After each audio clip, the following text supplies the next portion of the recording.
Family, குடும்பம் அதெல்லாம் பார்க்கும்போது ஒரு கல்யாணம், ஒரு ரிலேஷன்ஷிப் இதெல்லாம் எப்படி இருக்குது அப்படின்னு பார்த்தோம்னா, செகண்ட் ஹவுஸ் நல்லா இருக்குது. ஃபேமிலியாக அந்த லைஃப் அப்படிங்கிறது பரவாயில்ல, அது பாட்டில் போயிட்டுருக்கு. ரிலேஷன்ஷிப் சைடில் நிறைய ஆர்கியூமெண்ட்ஸ் போக ஆரம்பிச்சிடும். அது கல்யாணமாக முடிக்கிறது, கல்யாணம் வரைக்கும் கொண்டு போகிறது, அதெல்லாம் ஏகப்பட்ட ஆர்கியூமெண்ட்ஸ் வர ஆரம்பிச்சிடும்.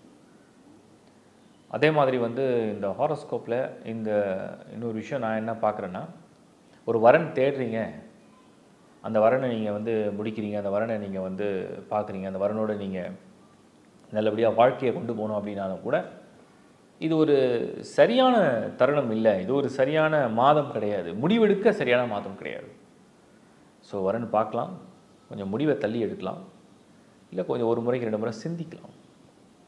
ரிலேஷன்ஷிப் ஆர்குமெண்ட்ஸாக அன்வான்டாக இருக்கிறத அவாய்ட் பண்ணலாம். இதெல்லாம் பண்ணால் கொஞ்சம் நல்லா இருக்கும்ன்றது என்னுடைய ஒப்பீனியன். அடுத்தது நான் பார்க்குறது என்னென்னா, மாணவர்கள், ஸ்டூடெண்ட்ஸ். குரு 6ல் இருந்தார்னா எப்போவுமே சேலஞ்சஸை ஃபேஸ் பண்ணுற தைரியத்தை கொடுத்துருவார். ஸோ இந்த மாதம் உங்களுக்கு என்ன ப்ளஸ் அப்படின்னா, சேலஞ்சஸ் எப்போவுமே காம்படிட்டிவ் எக்ஸாம்ஸ் இருக்கும். லைஃப்பில் நீங்கள் போட்டித் தேர்வு எழுதாமல் எதுலேயும் வெற்றி அடைய முடியாது. அதை உங்களுக்கு ரொம்ப பயனுள்ள ஹெல்ப்பை குரு பண்ணுவார். பாசிட்டிவான விஷயம். கூடவே செவ்வாய் இருக்குது. இன்னொரு அட்வான்டேஜ் என்னென்னா, நாலேஜ் உங்களுக்கு கை கொடுக்கும். அடுத்தது சூரியன் 8th ஹவுஸ்லேருந்து 16th ஷிஃப்ட் ஆகிடும். ஸோ 16th வரைக்கும் உங்களுக்கு என்னென்னா சின்ன சின்ன தடைகளை நீங்கள் சந்திக்கிற மாதிரி இருக்கும். 16th அப்புறம் கிளாரிட்டி, ஒரு கிளியரான பாத்தில் இதுதான் செய்ய போகிறன்ற கிளாரிட்டியோடு போயிடுவீங்க. ஸோ அது ஒரு பிரச்சனை கிடையாது. அடுத்து புதன் சுக்கிரன் சேர்ந்து இருக்குது. Sports and other art activity அதெல்லாம் ரொம்ப பாசிட்டிவாக நடக்கும். அதில் பாசிட்டிவான விஷயத்தை நீங்கள் ஃபேஸ் பண்ணுற அளவுக்கு ரொம்ப வலிமையான காலமாக இதை நீங்கள் ஃபேஸ் பண்ணுவீங்க. ஓரளவுக்கு பரவாயில்ல, உங்களுக்கு நல்லா தான் இருக்குது.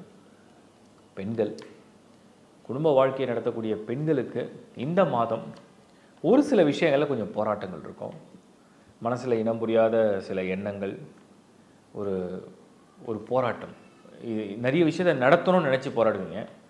ஆனால் அதெல்லாம் ஒரு கம்ஃபர்டபுள் டைமை கொடுக்காமல் ஒரு மாதிரி போதே, அது எப்படி செட் ஆகும், எப்படி முடியுன்ற ஒரு எதிர்பார்ப்போடு அப்படியே போயிட்டுருக்கு. அந்த மாதிரி தான் இந்த மாதம் இருக்குது. ஸோ அதை கொஞ்சம் நீங்கள் பேர் பண்ணி தான் ஆகணும், அட்ஜஸ்ட் பண்ணி தான் ஆகணும். அப்படி தான் சூழ்நிலை இருக்குது. அதனால் அந்த பொறுமை உங்களுக்கு நிறைய வேணும். அது மஸ்ட்டு. அதான் நான் பார்க்குறேன்.